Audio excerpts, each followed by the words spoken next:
Apa kabarnya hari ini? Iya, terima kasih ibu-ibu, semuanya kita sehat di sini. Terima kasih buat ibu-ibu semua di sini karena sudah mau meluangkan waktunya untuk kita pertemuan P2K2. Nah, terima kasih juga untuk ibu yang punya rumah yang telah menyediakan tempat bagi kita sehingga kita masih boleh berkumpul di tempat ini. Nah, ibu-ibu, sebelum kita memulai materi kita, ada baiknya kita berdoa dulu. Saya saja yang mimpin. Kita boleh berdoa menurut agama dan kepercayaan kita masing-masing. Berdoa dimulai, berdoa selesai. Ya, baik ibu-ibu, bulan lalu kita telah mempelajari tentang apa itu ibu-ibu? Masih ada yang ingat ibu-ibu? Iya, Bu Sarah. Iya, penelantaran anak.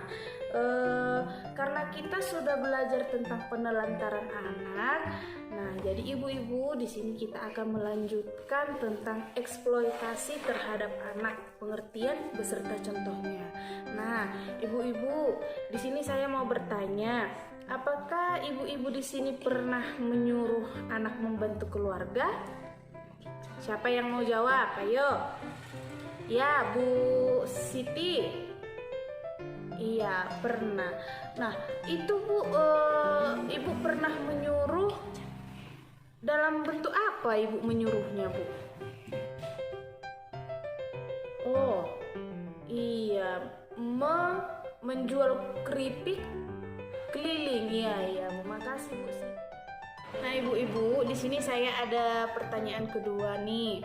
Apakah ibu-ibu di sini pernah menyuruh anaknya untuk mencari uang untuk memenuhi kebutuhan keluarga?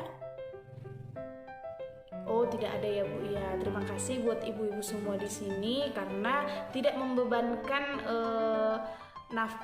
pencarian nafkah kepada anak. Nah, ibu-ibu, di sini saya mau memutarkan satu buah film. Hanya saja karena laptop saya lagi lowbat, saya mau kita buka buku pintar halaman 39 ya ibu-ibu ya. Sudah dibuka ibu-ibu? Iya. Nah, jadi di buku pintar ini kita bisa lihat, ini karena berupa gambar, saya saja yang menceritakan.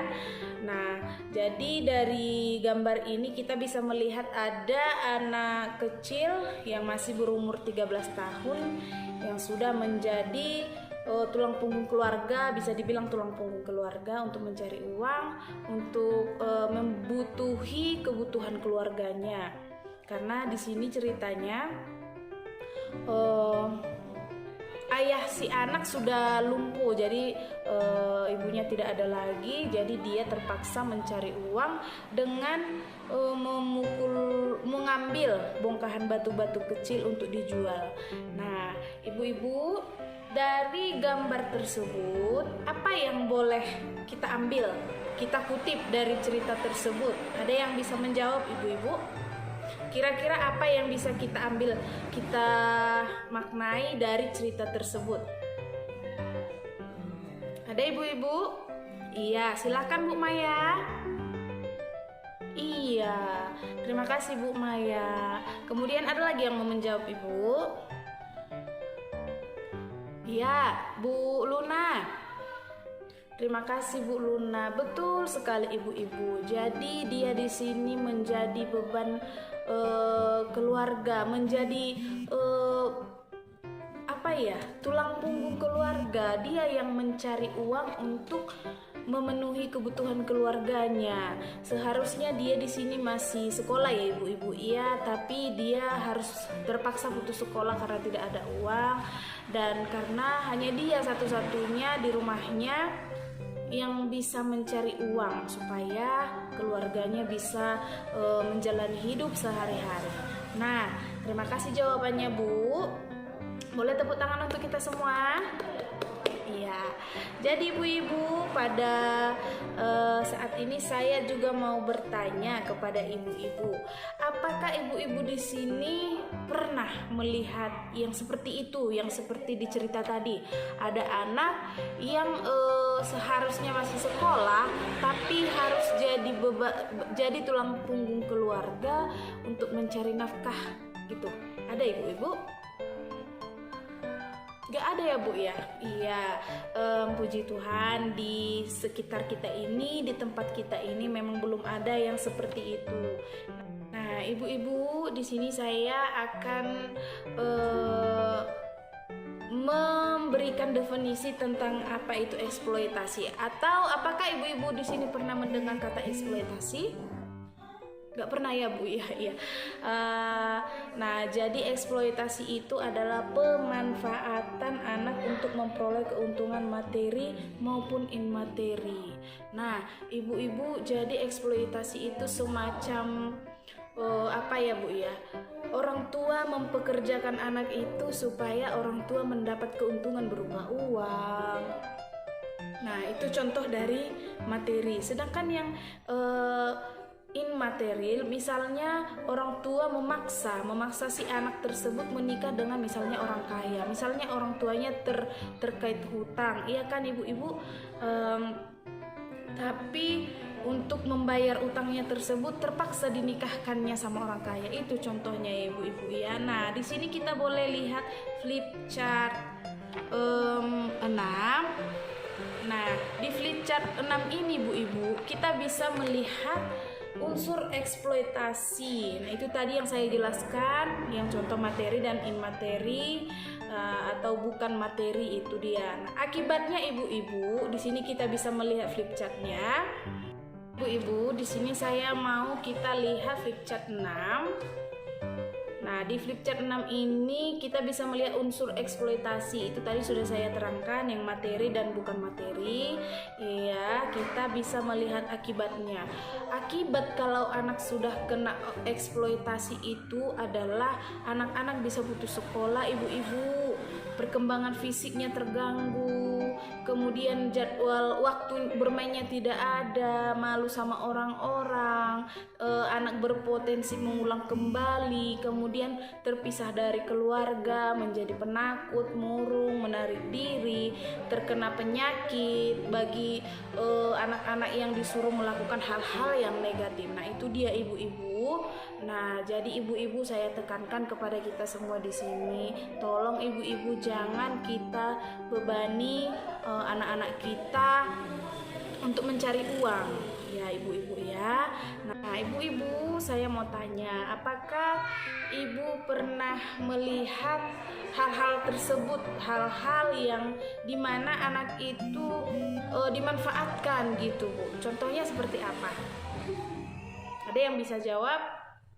Ya, karena kebetulan di tempat kita ini tidak ada ya, mudah-mudahan seterusnya tidak ada, dan saya harap juga ibu-ibu di sini tidak memperlakukan anaknya seperti yang saya sebutkan tadi, karena akibatnya sudah kita tahu sama-sama ya kan Bu ya.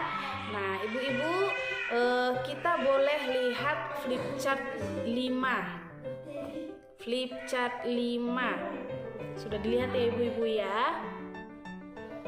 Nah, itu dia ibu-ibu, di situ ada pengertiannya eksploitasi tadi yang saya bilang, pemanfaatan anak untuk memperoleh keuntungan materi maupun imateri. Kemudian contoh-contoh eksploitasi, di sini ada contohnya, karena tadi saya tanya tidak ada yang menjawab karena di sekitar kita tidak ada.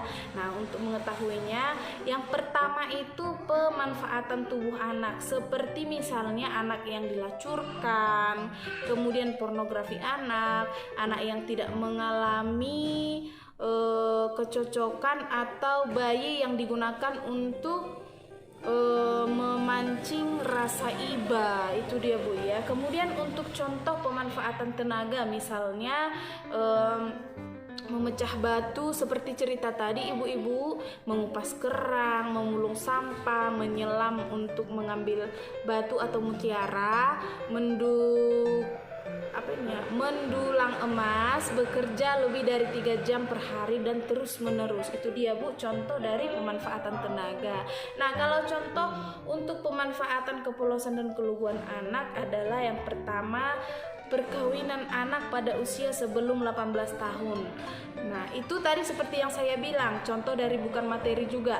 Bukan materi itu tadi contohnya saya bilang dipaksa nikah si anak untuk menutupi hutang-hutang orang tuanya, misalnya untuk meningkatkan kedudukan sosialnya misalnya. Kemudian contoh dari pemanfaatan kepolosan anak, yaitu anak dijual untuk bayar hutang. Nah, itu tadi dia ya ibu-ibu ya. Sampai di sini mengerti ibu-ibu? Iya, terima kasih ibu-ibu. Nah, jadi ibu-ibu, apapun bentuk eksploitasi yang dilakukan terhadap anak untuk tujuan keuntungan sosial dan ekonomi atau keuntungan lainnya, itu sangat tidak dibenarkan ya ibu-ibu ya. Jadi karena tadi saya tanya di sini tidak ada yang melakukan seperti itu dan di sekitar tempat kita juga tidak ada. Nah, kalau misalnya ibu-ibu melihatnya itu sangat tidak dibenarkan ya ibu-ibu ya. Ya ibu-ibu, saya harap untuk pertemuan bulan depan ibu-ibu tetap hadir di sini karena semua materi kita berkaitan ya ibu-ibu ya. Setelah ini bulan depan kita akan belajar tentang akibat eksploitasi terhadap anak. Nah ibu-ibu, saya harap kehadirannya bulan depan, jangan ada yang absen ya ibu-ibu ya. Nah, untuk menutup pertemuan kita hari ini, saya mau dipimpin doa sama Ibu Maya. Ya, silakan Ibu. Iya, doa selesai. Terima kasih Bu Maya. Nah, ibu-ibu semuanya, saya harap ini semua pembelajaran kita dipelajari juga di rumah dan jangan dicontoh ya ibu-ibu ya. Terima kasih untuk pertemuan kita hari ini, Ibu. Sampai jumpa bulan depan.